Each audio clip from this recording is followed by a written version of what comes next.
Hi everyone, it's Lisa Mears. Thank you for joining me.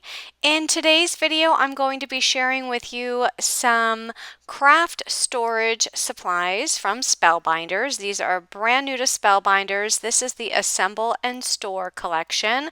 So I have a few of the storage crates as well as a hot foil organizer, as well as some brand new storage envelopes for your stamps and your dies, as well as some dividers. So the envelopes come in a couple different sizes as well as the dividers, and I'll be showing you all of this today. So first I want to get into how to assemble this storage crate. So as I said, there's a large one and a small one.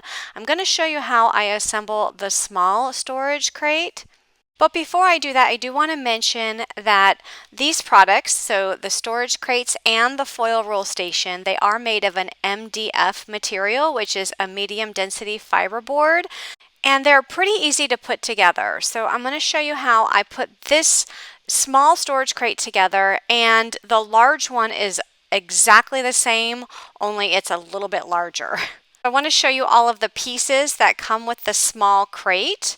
So you have all of these pieces. Now I know it's a little bit hard to see on the white background, so in just a minute I'm going to switch up my background and put this against black so that it's easier for you guys to see. So on the back of the box it has the assembly directions. So it comes with these 5 pieces of fiberboard. You have your base, the left, right, and the front side, as well as the back. It also comes with a pack of 10 retention bands. So this large piece is the base of the storage box. And then there are 2 of these pieces. One is for the front and one is for the back.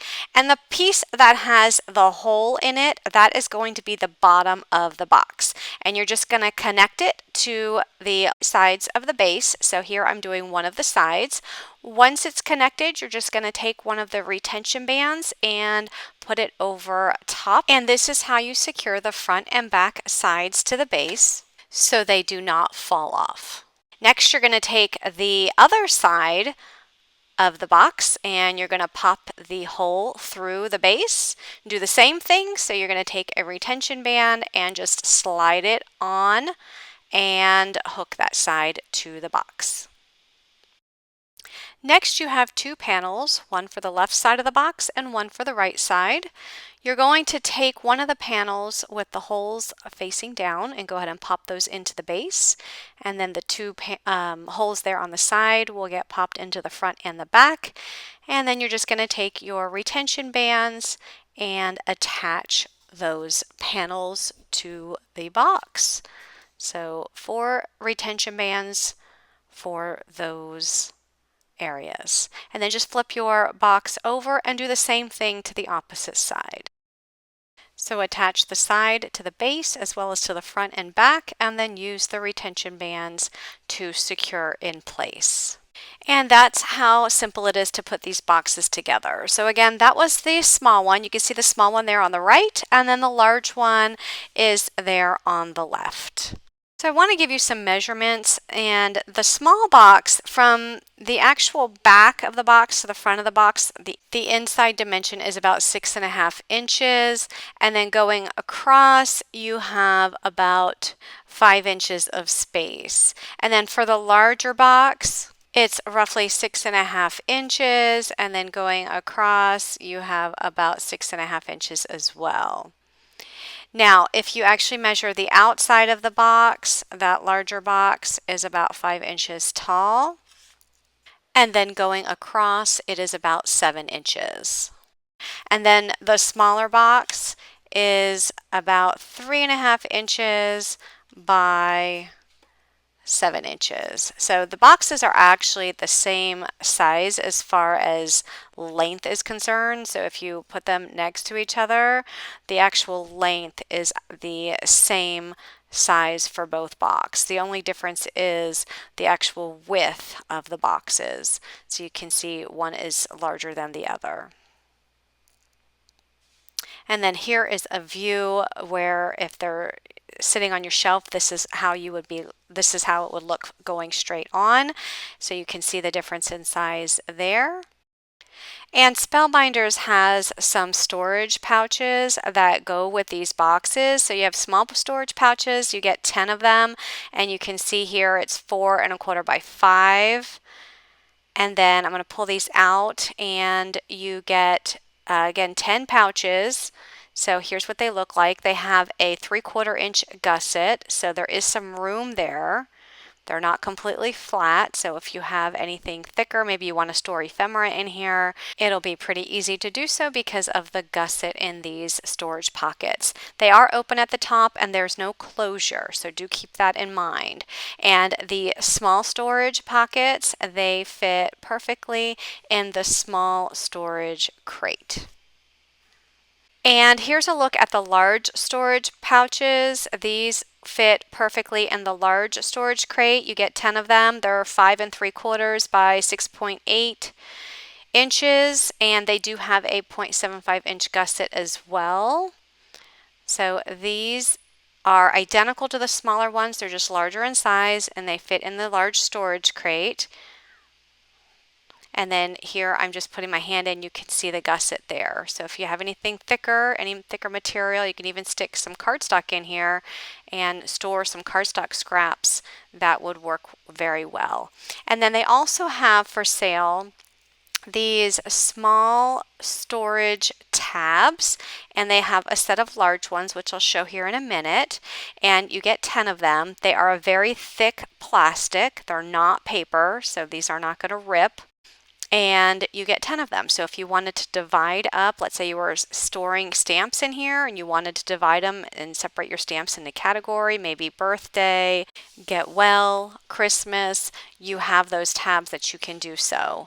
So here are the large storage tabs. You get 10 of them, and same thing. So those work with the large storage crate, and you can just separate. So if you had maybe some paper scraps in here, maybe you also had some dies or you had some stamps, you can separate these by sections in your storage crates. If you are someone that likes to organize the contents of your card kits all in one place, here are some of the products from a previous Spellbinders card kit. So I have a stamp set, stick that in the large storage pouch, and then I also have some of the stickers and chipboard pieces, and I can put everything that goes with that card kit in this one pouch. And again, it fits perfectly because of that 3/4 inch gusset. And then here's all the leftover ephemera. I can even stick that in there. So this particular envelope has all of the contents for 1 month's kit that have been left over. And you can see that you have still more room in there for other things. Maybe you wanted to stick some scrap pieces of patterned paper in there that go with that card kit. You definitely can do that because of that 0.75 inch gusset. So here is a pack of the Spellbinders Precision Layering dies, and you can see there's several dies included in that set, and all of those dies fit perfectly within there. So now if I wanted to use one of the storage tabs, I can separate my card kit contents from my dies by just putting a tab in there to separate them. And of course, if you had a label maker, you can print out some labels to separate the different sections. These pouches do not come with labels. And then here is an example with the small storage pouches. I just put some stamps and dies. You can use the small storage pouches for some of the smaller stamp sets. They're not going to fit the larger 4x6 or any larger stamp sets, but the smaller ones they will. And I also want to show you that the paper pads, the 6x6 paper pads, fit perfectly in the large storage crate. So I put some of my Spellbinders paper pads. Here is a Simple Stories sticker book that fits perfectly as well. Here is a traveler's notebook, and notice that fits perfectly in the storage crate as well. And taking a look again at the smaller storage crate, you can also fit some smaller paper pads in here. This particular paper pad is the scrapbook.com A2 size paper pads, and they fit perfectly. So if you have any of those paper pads, they fit in there as well. And here's another idea. You can use that small storage crate to store your finished A2 size cards. They fit perfectly in that small storage crate. So I'm just taking a bunch of cards here and just sticking them in. You can actually use those dividers then to divide them according to type of card. So maybe all of your birthday cards go in one section, all of your anniversary cards in another, all of your friend cards might go in another, and use those storage tabs to separate them. And I also put the A2 size envelopes there in the back. In addition to the storage crates, Spellbinders has the Glimmer foil roll station, and I did pick this up to show you guys. I have not used hot foil in the past, but I recently purchased a Spellbinders Glimmer hot foil machine, and I'm so excited to start using it on my channel, so I thought this would be perfect to start storing my foil rolls. So I'm going to go ahead and assemble this. You can see you have the large base and then the side panels. I'm going to pop the side panels into the sides.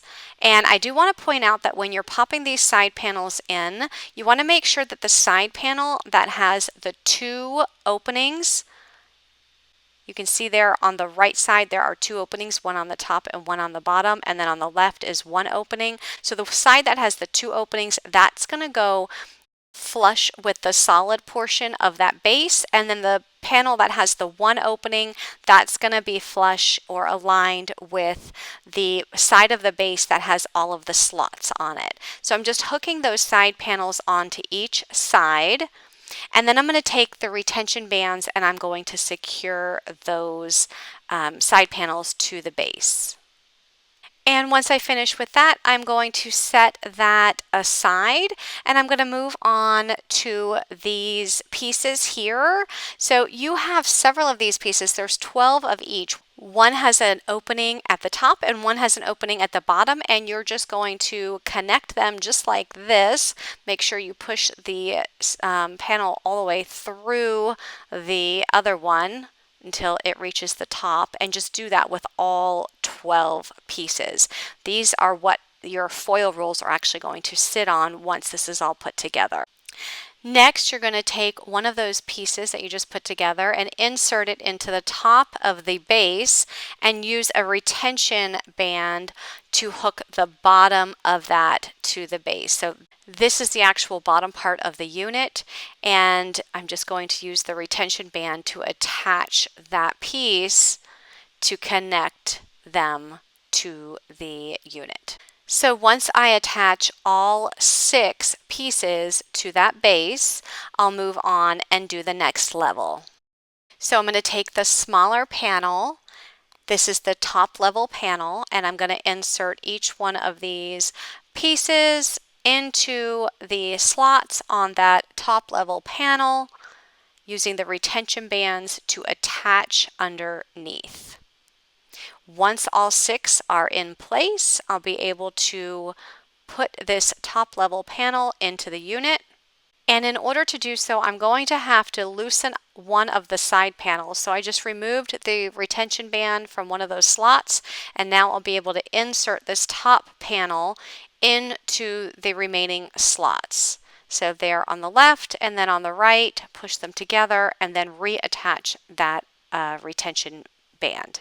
And then I'll add the retention band to the opposite side to where I just inserted that top panel. And finally, I'll do the same thing to the opposite side. And now my Glimmer foil roll station is all put together, so I can just put on all of that beautiful foil onto each one of these posts. If you are interested in purchasing these products, please check the description box for the product links. And thank you so much for watching, everyone. Have a great day. Bye-bye.